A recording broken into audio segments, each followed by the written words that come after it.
Hello friends, आइए आज फिर हम लोग चर्चा करते हैं वीकली करंट अफेयर्स के बारे में। ये वीकली करंट अफेयर्स कब से कब तक का है? 23 से 29 अगस्त, अर्थात 22 तक हमने कवर कर लिया है। अब 23 से 29 के बीच के घटनाक्रम को हम कवर करेंगे जो परीक्षा की दृष्टि से उपयोगी है। आइए देखते हैं क्या है हमारे लिए।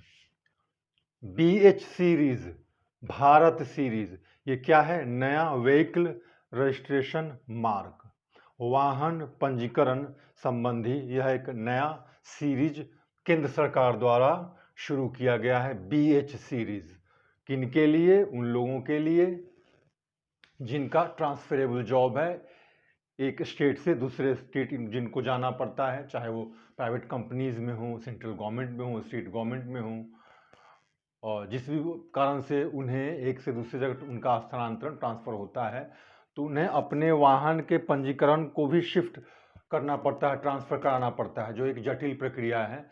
ऐसे लोगों को सुविधा देने के लिए, ताकि उन्हें अपने रजिस्ट्रेशन को फिर से ट्रांसफ़र न कराना पड़े, यह BH सीरीज शुरू किया गया है केंद्र सरकार द्वारा।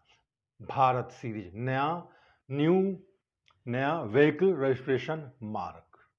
क्लियर? आइए दूसरा देखते हैं।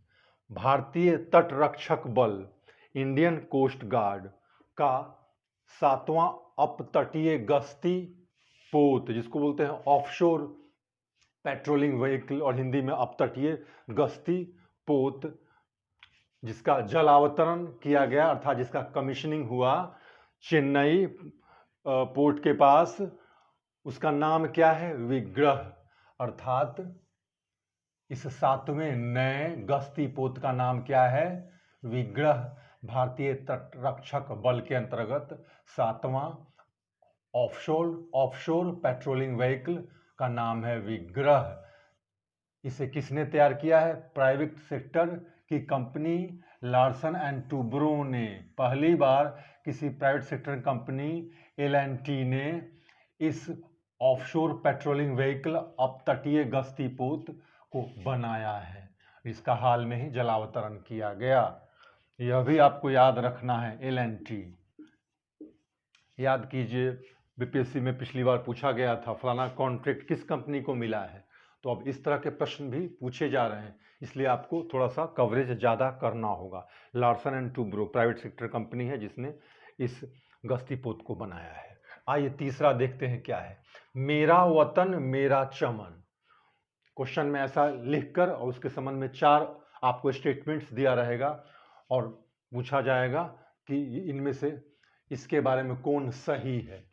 तो मेरा वतन मेरा चमन यह मुशायरा है जिसका आयोजन किया गया था किसके द्वारा? Ministry of minority affairs. यह भी क्वेश्चन बनता है किस मंत्रालय के द्वारा मेरा वतन मेरा चमन नामक मुशायरे का आयोजन किया गया।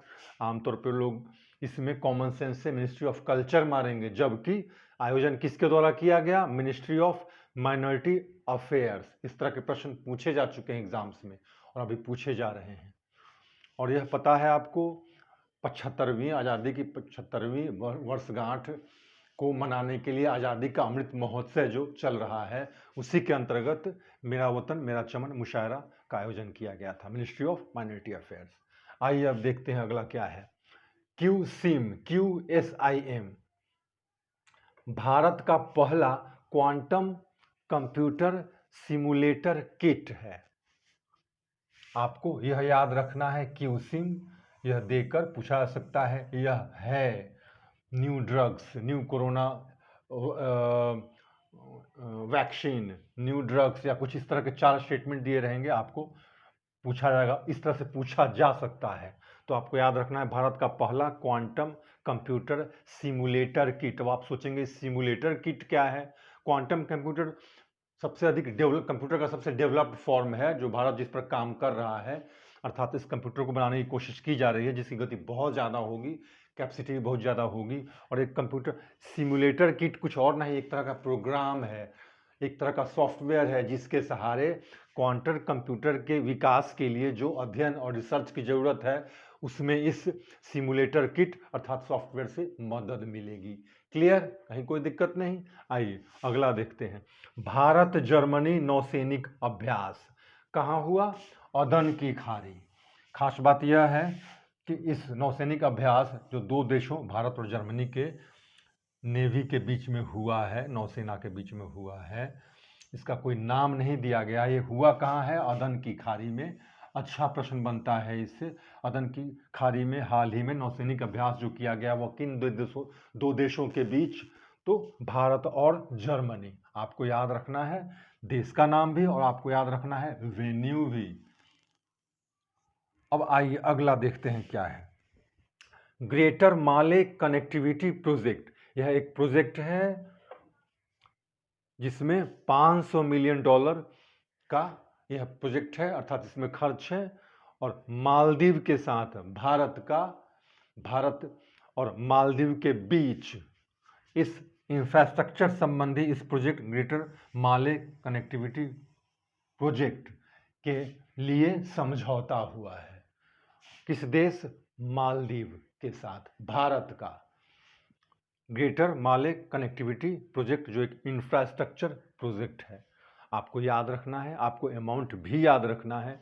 किस कंट्री के साथ? मालदीव के साथ। किसका? भारत का, इंडिया। अब आइए अगला देखते हैं क्या है। भारत का पहला ग्रीन हाइड्रोजन प्लांट कहाँ पे इसको शुरू किया गया है? मथुरा। किसके द्वारा? Indian oil corporation. सिंपल है, मथुरा ऑयल रिफाइनरी में इंडियन ऑयल कॉरपोरेशन के द्वारा भारत का पहला ग्रीन हाइड्रोजन प्लांट शुरू किया गया है। ग्रीन फ्यूल अर्थात जिससे पॉल्यूशन ना हो, ऐसा एक ग्रीन हाइड्रोजन प्लांट की शुरुआत मथुरा में आईओसी द्वारा की गई। अब आइए अगला देखते हैं क्या है महत्वपूर्ण हमारे लिए। कर्नाटक के बाद मध्य प्रदेश दूसरा राज्य है जिसने न्यू एजुकेशन पॉलिसी 2020 को लागू किया। कौन सा दूसरा राज्य है कर्नाटक के बाद जिसने शुरू किया न्यू एजुकेशन पॉलिसी 2020? तो मध्य प्रदेश। स्पष्ट है। आइए अब अगला देखते हैं क्या है जो हमारे परीक्षा के लिए जरूरी है। EASE four, EASE, EASE four, enhanced access and service excellence. ये ईज फोर इंग्लिश है और इसका ये फुल फॉर्म हुआ enhanced access and service excellence. इसका मैं कुछ नहीं कर सकता, आपको इस रूप में इसको याद रखना पड़ेगा। 2020-21 के लिए क्या है ये? Agenda for public sector banks reforms. ये काम नहीं कर रहा, आइए इसको लेते हैं। पब्लिक सेक्टर बैंक रिफॉर्म्स के संबंध में यह एक एजेंडा है 2021-22 के लिए, जिसे हमारे फाइनेंस मिनिस्टर निर्मला सीतारमण द्वारा जारी किया गया, लॉन्च किया गया। आपको इसका फुल फॉर्म याद रखना है और क्या पर्पस है। पब्लिक सेक्टर बैंक रिफॉर्म्स के लिए है। कब किस फाइनेंशियल ईयर? 2021-22। नाम ईज फोर। ये ईज वन, EASE-1 को 2018 में पहली बार लॉन्च किया गया था। ये है ईज फोर 2021-22 के लिए। क्लियर? पब्लिक सेक्टर बैंक में सुधार के लिए एजेंडा। अब आइए देखते हैं अगला क्या है। इंडिया साइज निफ्ट सर्वे। काफी समय से, पिछले कुछ सालों से ये चर्चा में है और कई जगह इसको कवरेज नहीं मिलता है। मैंने देखा है मैगजीन वगैरह में कवरेज नहीं मिला है इसको। NIFT, national institute of fashion technology द्वारा इंडिया साइज नामक सर्वे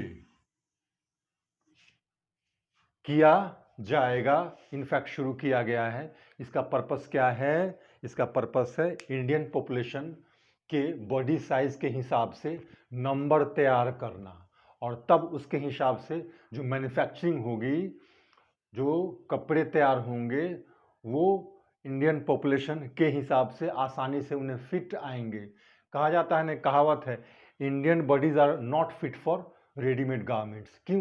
क्योंकि हमारे यहाँ जो टेक्सटाइल इंडस्ट्री है अभी भी वो इंडियन साइज को फॉलो नहीं करती है, वो इंटरनेशनल स्टैंडर्ड प्रोटोकॉल के अंतर्गत जो साइज है उसको फॉलो करती है।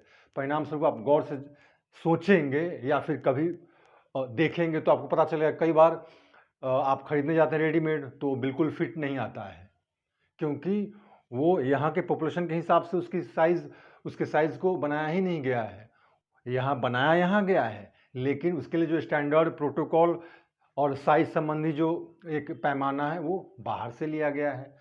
तो अब उसको ख़त्म करके इंडियन साइज के अनुसार, इंडियन पॉपुलेशन के साइज के अनुसार कुछ इस तरह से तैयार किया जाएगा। और इसी के लिए national institute of fashion technology ने ये सर्वे शुरू किया है। इंडिया साइज इसका नाम है, याद रखना है आपको। आइए अब अगला देखते हैं, SVEEP, systematic voters education and electoral participation, इसका फुल फॉर्म है ये। और इसके अंतर्गत क्या है, इलेक्शन कमीशन, चुनाव आयोग द्वारा लोगों को व्यक्तिगत पत्र, इंडिविजुअली पर्सनल लेटर्स और साथ में आई कार्ड भेजे जाएंगे। उनमें एथिकल वोटिंग, नैतिकता पर आधारित वोटिंग प्रमोट करने के लिए और चुनाव में अपना मत का उपयोग किया जाए, इस बात के लिए भी, अर्थात इस बात की जागरूकता बढ़ाने के लिए भी, और एथिकल अर्थात वोटिंग के दौरान नैतिक बने रहें, किसी के प्रलोभन में आकर अपने मत का गलत इस्तेमाल न करें, इसको भी ध्यान में रखकर और तब इलेक्शन कमीशन द्वारा व्यक्तिगत रूप से पत्र और वोटर आई कार्ड दिया जाएगा।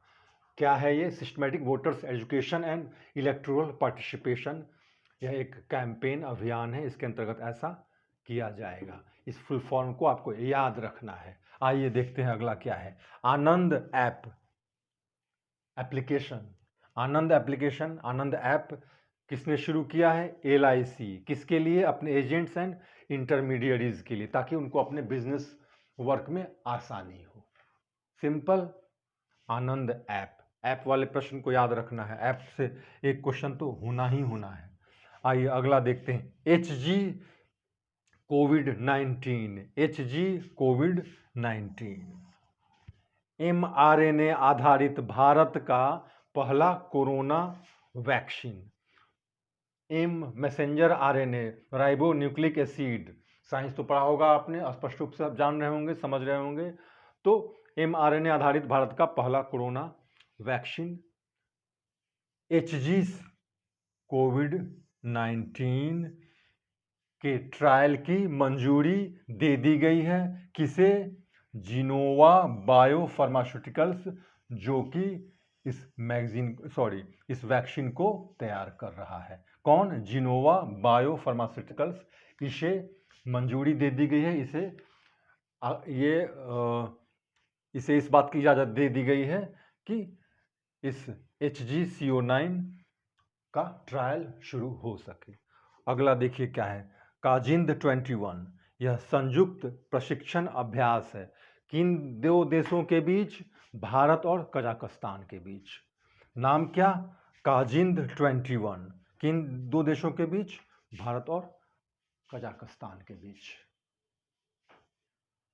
आइए देखते हैं अगला क्या है हमारे लिए, सुजलम अभियान, जल शक्ति मंत्रालय द्वारा शुरू किया गया। उद्देश्य ODF प्लस गांव का निर्माण करना, मतलब ओपन डेफेकेशन फ्री, खुले में शौच से मुक्त, प्लस ये ODF प्लस एक सर्टिफिकेट है जो वैसे गांव को दिया जाता है जिसमें जो खुले में शौच से मुक्त तो है ही, लेकिन वहाँ साथ साथ अपशिष्ट जल प्रबंधन की व्यवस्था भी हो और पुनः उस जल को रिसाइकल करके इस्तेमाल किए जाने की व्यवस्था भी हो। तो इस प्रकार के गांव अधिक से अधिक मात्रा में या संख्या में, यूं कहे मात्रा क्या संख्या में, ऐसे गांव और उभर कर आए जिन्हें इस तरह का सर्टिफिकेट मिल पाए। इसके लिए जल शक्ति मंत्रालय ने सुजलम अभियान शुरू किया है। आई होप कि आपने समझा होगा। सुजलम, यह कितने दिनों का अभियान है याद रखिए, हो सकता है क्वेश्चन यह भी बन जाए। 100 डेज, 100 दिनों का। किस मंत्रालय ने शुरू किया? सुजलम। कॉमन सेंस से भी आप बना देंगे। ओडीएफ प्लस, ओडीएफ पर मैंने छोटा सा एक वीडियो बनाया हुआ है, आप उसको देख लेंगे या कहीं से भी समझ लेंगे। स्पष्ट है, बहुत आसान भी। दूसरा देखिए, ई श्रम पोर्टल, किसके द्वारा? श्रम मंत्रालय के द्वारा। ई श्रम पोर्टल, यह एक पोर्टल है जो श्रम मंत्रालय द्वारा शुरू किया गया है। किसके लिए? असंगठित मजदूरों, अनऑर्गेनाइज्ड सेक्टर के मजदूरों के लिए, अर्थात इनके लिए एक डेटाबेस है ताकि इनकी संख्या का सही पता लगाकर इनकी समस्याओं के समाधान के लिए सरकार कोई उचित व्यवस्था कर सके, कोई स्कीम बना सके। आइए अगला देखते हैं क्या है। क्रिवाक क्लास का पहला स्टील्थ फ्राइगेट। क्रिवाक क्लास, यह नाम याद रखना है आपको, खासकर क्रिवाक क्लास का पहला स्टील्थ फ्राइगेट रूस द्वारा भारत को 2023 के मध्य तक दे दिया जाएगा, सौंप दिया जाएगा। कहने का मतलब ये, भारत को इस तरह का पहला स्टील्थ फ्राइगेट किस क्लास का? क्रिवाक क्लास का रूस देने वाली है, अर्थात दे देगी 2023 के मध्य तक। और इस संबंधी समझौता कब हुआ था भारत और रूस के बीच? 2016 में ही। अब आपके मन में होगा Krivak class, A type of, Krivak नाम दिया गया है खास क्लास के जहाज को। अब आप कहेंगे स्टील्थ और फ्राइगेट क्या है? स्टील्थ जो गुप्त रूप से, छुपकर, और फ्राइगेट छोटा सा जहाज जो बहुत तेज गति से चलता है और दूसरे बड़े जहाजों को सुरक्षा प्रदान करता है गुप्त रूप से। स्टील्थ मतलब गुप्त रूप से। इसका नाम क्या दिया गया है? क्रिवाक क्लास, क्रिवाक नाम दिया गया है। तो इस प्रकार के छोटे स्टील्थ फ्राइगेट को रूस द्वारा भारत को 2023 के मध्य तक सौंप दिया जाएगा। आई होप कि आपने समझ लिया होगा इसको, आपको याद करने में परेशानी नहीं होगी। ऑपरेशन देव शक्ति बहुत आसान और बहुत चर्चित रहा। अफगानिस्तान में चूंकि तालिबान का कब्जा हो चुका है, इसलिए अफगानिस्तान से भारतीयों को सुरक्षित निकाल लाने संबंधी जो ऑपरेशन चलाया गया, उसको नाम दिया गया है क्या? ऑपरेशन देव शक्ति। आइए अब अगला देखते हैं क्या है। Global manufacturing risk index. Index, operation, app, इन सबसे क्वेश्चंस आते रहते हैं। तो देखिए, ग्लोबल मैन्युफैक्चरिंग रिस्क इंडेक्स में भारत को सेकेंड रैंक हासिल हुआ है और अमेरिका थर्ड रैंक पे चला गया है, और हमेशा की तरह चाइना फर्स्ट रैंक पे है। क्या है ये? किसके द्वारा यह इंडेक्स ये किया गया, जारी किया गया? Cushman and Wakefield. यह अमेरिका के रियल एस्टेट से संबंधित एक संस्था है, Cushman and Wakefield. Global manufacturing risk index के अंतर्गत भारत को विश्व के दूसरे सबसे आकर्षक विनिर्माण केंद्र, मैन्युफैक्चरिंग हब के रूप में माना गया है। सेकेंड रैंक मिला है, अर्थात world second most attractive manufacturing hub. कौन? इंडिया। इसने यूएसए को रिप्लेस किया, यूएसए थर्ड पे और चाइना एक पे। आइए अब देखते हैं अगली खबर क्या है। वैक्सीन इंडिया प्रोग्राम बेंगलुरु में आयोजन किया गया, और इसको किसने लॉन्च किया? वाइस प्रेसिडेंट वेंकैया नायडू ने। वैक्सीन इंडिया प्रोग्राम किसके द्वारा? वेंकैया नायडू, हमारे वाइस प्रेसिडेंट के द्वारा। अगला, इंटरनेशनल मिलिट्री टेक्निकल फोरम 2021, इसका आयोजन कहाँ हुआ? रशिया में। इसमें भारत ने अपने डिफरेंट, आप कह सकते हैं, जहाज को का ये किया है, शो किया है, जहाज को शो किया है वहाँ पे। क्योंकि क्या था ये? International military technical forum. कहाँ पे इसका आयोजन? रशिया में। अगला देखिए क्या है। भारत का पहला स्वदेशी मोटर वाहन युक्त व्हील चेयर किसके द्वारा इसको बनाया गया है, डेवलप किया गया है आईआईटी मद्रास। याद रखिए, पहला स्वदेशी मोटर वाहन युक्त व्हील चेयर जो डिफरेंटली एबल्ड लोगों के लिए है, आईआईटी मद्रास द्वारा इसको डेवलप किया गया। अब देखिए क्या है अगला, युक्त धारा रिमोट सेंसिंग पोर्टल है ये, अर्थात रिमोट सेंसिंग टेक्नोलॉजी के माध्यम से इस पोर्टल पर, किस पोर्टल पर, युक्त धारा पर खेती बाड़ी संबंधी ढेर सारी सूचनाएं उपलब्ध होंगी, साथ साथ इस पे जो डेटा रहेगा उसके माध्यम से मनरेगा से संबंधित संपत्तियों को अधिक बेहतर या सुविधाजनक बनाया जाएगा। नाम याद रखना है, युक्त धारा remote sensing portal. Remote sensing के माध्यम से डेटा लिया जाएगा और इस पे उसको मुहैया कराया जाएगा। देखिए अगला क्या है, भारत का पहला स्मोग टावर कहाँ लगाया गया है, दिल्ली में। स्मोग टावर क्यों, हवा को स्वच्छ करने के लिए, पॉल्यूशन कम करने के लिए। अगला, फोर्ब्स इंडिया द्वारा डेटा जारी किया गया है और जिसके मुताबिक दिल्ली विश्व का सबसे अधिक निगरानी वाला शहर, विश्व का अर्थात लंदन न्यूयॉर्क को पीछे छोड़ते हुए पाया गया कि दिल्ली सबसे अधिक निगरानी वाला शहर है विश्व का, जहां प्रत्येक वर्ग मील पर 1800 से अधिक सीसीटीवी कैमरे लगे हुए हैं। आइए अगला देखते हैं, मिशन वात्सल्य। यह महत्वपूर्ण है, महाराष्ट्र सरकार द्वारा इसे शुरू किया गया है। किसके लिए, कोविड विधवाओं के लिए, अर्थात कोविड से जिन महिलाओं के पति की मृत्यु हो गई है उनकी सहायता के लिए मिशन वात्सल्य महाराष्ट्र सरकार ने शुरू किया है। अब देखिए आगे, बहुत इंपॉर्टेंट है ये, याद रखना है। हाल में क्यूबा ने क्रिप्टो करेंसी, यह डिजिटल करेंसी होता है, आभासी मुद्रा, को मान्यता दी। सबसे पहले ऐसा किस देश ने ऐसा किया था, एल साल्वाडोर ने, और अब क्यूबा ने क्रिप्टो करेंसी को मान्यता दी है। अब देखिए आगे क्या है, शेयर्ड डेस्टिनी 2021, शेयर्ड डेस्टिनी 2021, ये क्या है, multinational peace keeping exercise. Multinational मतलब बहुदेशी अर्थात एक से अधिक देश द्वारा इसमें पार्टिसिपेट किया गया है। कौन कौन देश है, चीन, पाकिस्तान, मंगोलिया और थाईलैंड। नाम क्या है, shared destiny 2021 multinational peace keeping exercise. अब देखिए अगला क्या है, एनएस विश्वनाथन कमेटी, आरबीआई द्वारा इस कमेटी का गठन किया गया है कोऑपरेटिव बैंक के स्ट्रक्चर संबंधी अनुशंसा, रिकमेंडेशंस के लिए, right. NS Vishwanathan committee on cooperative bank के स्ट्रक्चर संबंधी अनुशंसा के लिए किसने गठित की, आरबीआई ने। और देखिए अगला क्या है, भारत फिलीपींस के बीच नौसैनिक अभ्यास किया गया है हाल में। उससे कुछ ही दिन पहले भारत वियतनाम के साथ किया गया था, भारत और वियतनाम के नौसैनिकों द्वारा किया गया था यह अभ्यास, और अब भारत और फिलीपींस के द्वारा नौसैनिक अभ्यास किया गया। कहाँ पे, साउथ चाइना सी में। भारत वियतनाम के बीच भी यहीं पे नौसैनिक अभ्यास किया गया था और उसके बाद भारत फिलीपींस के बीच यह नौसैनिक अभ्यास किया गया है। साउथ चाइना सी हमेशा से चर्चा में रहा है। और अंतिम यह कि आइन दुबई, अर्थात दुबई जो वर्ल्ड का one of the most glamorous and attractive शहर है, उसने अपने अट्रैक्शन में कुछ और ऐड किया है जिसको बोलते हैं largest and tallest observation wheel या टावर आप कह सकते हैं।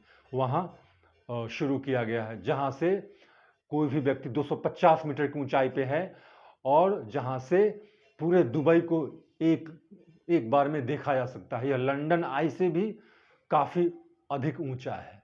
तो इस तरह से जो विश्व के कई आश्चर्यजनक अट्रैक्शंस हैं दुबई में, उसमें एक नया और जुड़ गया है। क्या, highest and largest observation wheel. कहाँ पे, दुबई में, जिससे एक बार में पूरे दुबई शहर को देखा जा सकता है। तो इस तरह से आपका 23 से 29 अगस्त वीकली करंट अफेयर्स की चर्चा समाप्त हुई। आई होप कि आपको आपके लिए लाभदायक होगा। Thank you very much.